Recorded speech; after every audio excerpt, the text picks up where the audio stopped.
this could be us. So back to what I was saying. Could be us. The other day, I got a message on Instagram, and it was from a young 17-year-old, and he said, "I'll do anything. I want to be mafia like you. Can we work together?" So I replied to him and said, I gave him a job, I gave him a task. I said I wanted 100 emails for 100 days to tell me why he would be a good member of my mafia. That was the task I gave him. I got 6 emails, and that was it. He said he'd do anything to be in the mafia. I didn't even ask him to shoot nobody.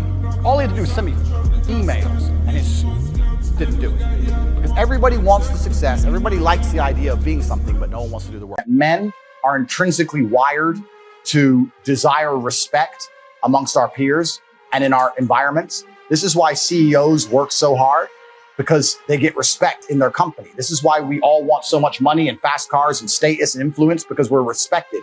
Men desire respect like we desire oxygen. And if a man's coming home to a household where he doesn't feel any respect, he's not going to want to be there for very long. And I think the way you fix this is you need to understand that many men don't have an incentive to be in the house anymore. And there's so many sexless marriages out there with men who work their ass off and they come home to a sexless marriage and kids who don't fucking even like it. If you were to just even ask him this question about some asinine bullshit, a lawnmower purchase, he would feel so happy to feel like the man of the house. That's what men need. They need to feel like all this work I'm putting in, all this shit I'm going through, I'm respected for it. As soon as a man feels like he has no respect, that's the absolute end of a man's interest or a man's tolerance of the situation. So when I say people are lazy, they go, I'm not lazy, I work hard every day. You work 8 hours a day? You work 8? The fuck? If I'm awake, I'm working. I'll be driving my Bugatti Chiron through Dubai, working. I'm texting at the same fucking time. I don't take a second off. I don't take a minute off. I don't relax. I don't rest. I don't stop. I don't chill. None, ever. I'm either asleep or at work. That's it. Second I wake up, I check my phone, I begin working. I go to the gym, in between sets, I am working. I'm online working the entire fucking day until the second I go to sleep, I am at work. That is all I do. And you are at home competing against me, and you want to watch a movie tonight and then say you're not lazy. You're fucking lazy, and you're gonna lose forever. Do you play chess? I'm okay at it. But if you look at the chessboard, right, the queen gets to jump all over the board, and the king has to move 1 square at a time, and I think that's done very purposefully. If you go to Monaco and you see a yacht and you see a man on that yacht, he had to work his entire life and network his entire life and get up early and deal with stress and tax problems and police problems and work his ass off to buy that boat. What did the girl have to do? The girl who's on that boat, the 19-year-old Ukrainian. She had to get a message on Instagram. Boom. So the man moves 1 square at a time and the queen just jumps on board. This is the point. Female beauty is extremely valuable. I went to Deauville, France to fight for a world title. And I was sitting there and the promoter hadn't turned up yet. And I ordered 2 waters, 2 Perrier. Yeah. And they came and they were like €9 each. And I paid for them and I said, Tristan, 20 quid for fucking water. Because we're brokies. We're just like, and he's like, yeah, that's crazy. And we look around and there's all these tables just with water, champagne, food, you know, like $1,000 lunches, £1,000 lunches. No one gave a shit, right? And we're sitting there going, where are we going wrong with life? Like, we're worried about the price of water. That dude's got a lobster. He's got like a big bottle of champagne. He's got 3 chicks. I used to talk with my brother about it all the time. I was like, bro, we're doing something wrong. There's people who are living for free and they just point at things and they get everything they want. My brother used to call me crazy. He's like, what are you talking about? I was like, no, there's the Matrix. We're inside the system. We need to escape. This Khabib guy, I knew Khabib was going to win. Khabib is a strict Muslim. I believe in the power of Allah. Train Allah, train Allah, train Allah. There's nothing else to his life. Do you want to go and spend millions of dollars? No. Do you want to go club? No. Do you want girls? No. Train and Allah. That's it. How the fuck are you going to beat that guy? I'm going to tell you some of the bad to the point where he doesn't want to talk about it anymore. But he doesn't do that because he can't afford it. Oh, you went on your birthday and had that steak. Oh, wow. Once a year. Broke talk. Brokies. Real G's. Every day. What would you do if I wanted to start an OnlyFans? I don't think there's anything intrinsically wrong with women doing OnlyFans. As long as I had influence and control over it. What do you mean? Doing a video photographer and get the angles, yeah? No. I'm not doing any real work, but just like taking all the money. If my chick said, I want to do OnlyFans, I'm like, all right, then cool, go do it. How much you made? 10 grand, all right, give me 8. All right, cool. All right. What woman is going to give you 8 grand? You're my woman, you're doing OnlyFans, you're selling my product, what the fuck? Your product. Yes, The correct. woman, it's not Next your question. possession. No. I don't know if you're being serious. I'm totally serious. How would I let my chick do OnlyFans and keep all the money? That's disrespectful. What woman is ever going to give you that? Then she better not do OnlyFans. Duh. People always say to me, hey, Tate, are you okay over there? There's mafia and stuff. And I say, look, you live in London. Don't worry about me. I'm fine. Bucharest, the capital city, is extremely safe. Really? It's extremely safe. Now, I'm not going to lie to you. Yeah, there's mafia. But the mafia boys are not interested in your wallet. Like, the chance of random violence is statistically 0. If you have a big mouth and make big enemies, you're gonna go missing, right? But that's the same nearly anywhere in the world. If you're gonna run around running your mouth, you can do that here in Miami, you'll get in trouble, right? If you show people respect, the odds of random violence in Romania is basically 0. I was in a taxi and it was 3 in the morning and these 2 girls were walking, we were in the taxi and they were walking through the park, and I said, I still find it very strange that girls walk alone at night here, everywhere, and there's no problems. And the taxi driver said to me, yes, but they're Romanian girls. A Romanian wouldn't hurt a Romanian girl. As in, it's like, why would someone hurt her? Because we're all Romanians. That's completely gone from the West. So that was like mind-boggling to me. But then also, if the police stop me or something, I am treated with additional suspicion. I had a man message me, a man emailed me saying that he was going to kill himself. His email was so short that I believed it. Subject was, I'm going to kill myself. And the thing is, I know you won't reply. I'm going to kill myself. I don't know what to do. That was the email. And I sat there and said, listen, my friend, I get a lot of emails. I don't know how serious you are. I want you to make me a promise. I'm going to guess that you're not in the best physical condition you could be in. I want you to make me a promise that you're going to get a 6-pack first and send me a picture of you with a 6-pack. If you still feel like killing yourself after that, I don't know you. I can't tell you what to do. But I want you to get a 6-pack first. Started training.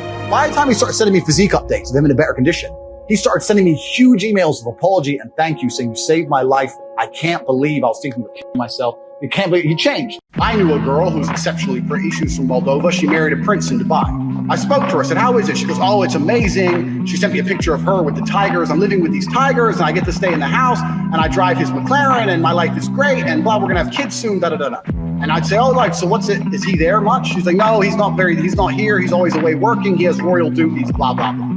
I spoke to her again 6 months later.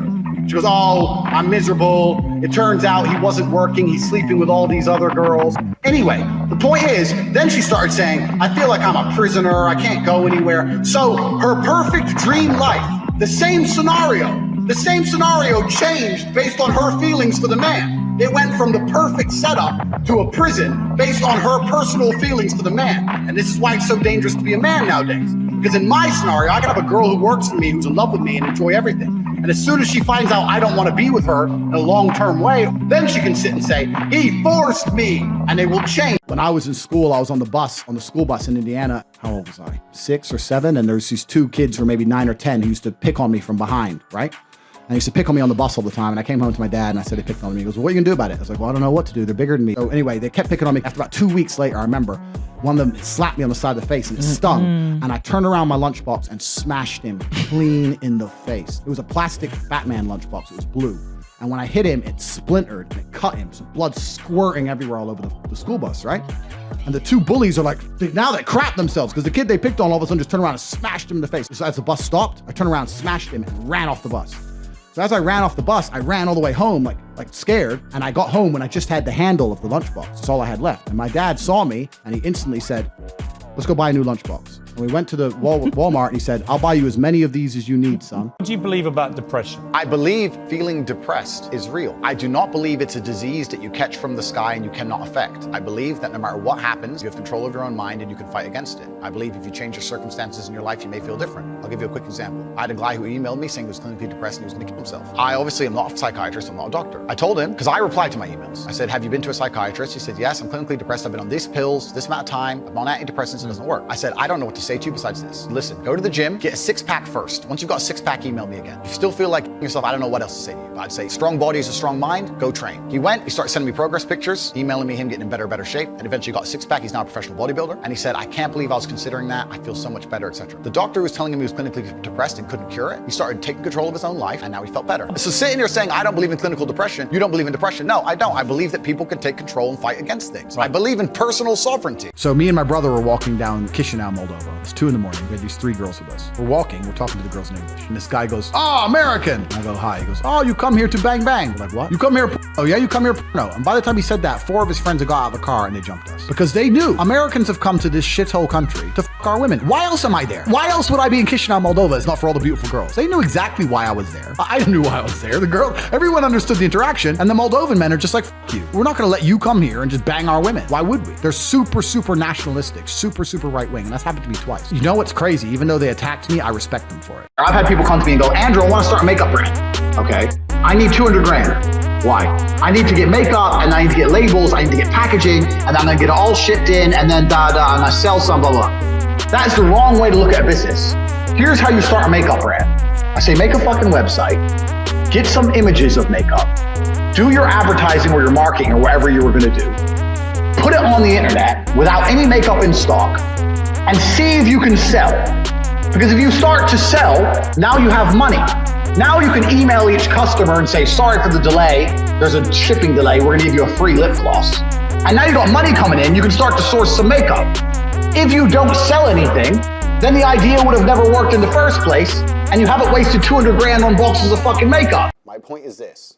If I had a woman, I would decide not to cheat because I decide.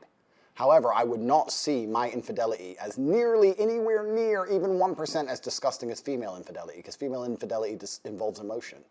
You will not sleep with a man you don't like. I can sleep with a woman I don't like. It's a completely different thing.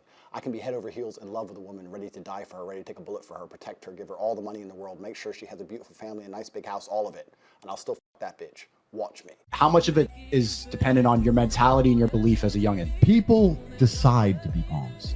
Nobody is destined to be anything they don't decide themselves to be. If you're truly uncomfortable with something, you can't exist there. When I was a pawn, I did my job to the best of my ability, but let's change it. When I was a brokey, I knew I was a brokey. Trust me, I knew very well I was a brokey. My life reflected it, as did my bank balance. But I was uncomfortable in it to a position where I couldn't sleep at night. I had sleepless nights just laying there thinking, how the fuck are people buying Ferraris? I can't pay rent. This doesn't make sense. I have to escape. I can't live this way. If you're genuinely uncomfortable, if I set you on fire, you're gonna stand up. You're gonna move. If I set you on fire and you're chilling, then you can't say that the fire's burning. The people who are broke, and they have been broke for years and years and years, and they're still sleeping in late playing video games, are comfortable enough being broke to stay broke. It's not hard to misunderstand it. It is. You might say that it's consensual. Other people would say, whether it's consensual or not, that's a very ugly way to talk about women. Completely. Now let's hitting them with machetes. No, watch the whole video. It's a girl coming at me with a machete and me saying, "Here, slap the machete out of her hand." She's attacking me. So you don't understand. This is the exact point. I do understand. No, people don't watch them in full. And this is actually what's interesting. And please don't interrupt me on this point. Social media has changed in modern times. YouTube 5 years ago was 5, 6, 7, 8 minute long videos. Now we have TikTok, 10 seconds, 15 seconds, 20 seconds, YouTube shorts, Instagram stories. Now anything you produce that's long form is cut down to very, very short form. They're interested in clicks, they're interested in engagement. They find the most controversial clips they can on purpose. You benefited from all that. Everybody benefits from social media views, as do you. We're okay, then let's take electric cars. Electric cars is the same deal. Electric cars is the same thing. They want us all to have electric cars because they can turn your car off. That's all the reason they want you to have one. They can turn it off. They can't turn off your combustion engine, but they can turn off your fucking electric car. So they're forcing us all to have them. What about for the environment, though? Here we go. Let's talk about that. Let's talk about that bullshit. They want electric cars so they can stop you moving. That's the whole point of it. You think they give a solitary fuck about the environment? You said environment. The amount of lithium they're digging up to make these batteries is doing more damage to the environment than a fucking petrol engine could ever do. Why are you wearing glasses? Sunglasses. Yeah, but inside. We are inside. Very perspicacious of you. I have bad eyes. You have bad eyes. I have bad eyes because after so many fights in the ring, I had a retina detachment, and there's a lot of bright lights here, and it makes my eyes very uncomfortable. I don't want to squint on camera, so I'm wearing sunglasses. So if you want to continue to make fun of my medical condition, Why would I make fun of it? You just tried. I know you just tried. No, it's fine. No, it's fine. No, it was a genuine question. Yeah. I just tried to make mock me. It's fine. Versus men's mental health, but you got a retina detachment. It's fine. No, ha. It's funny now. Actually, I was asking you because eye contact is important to gauge conversation.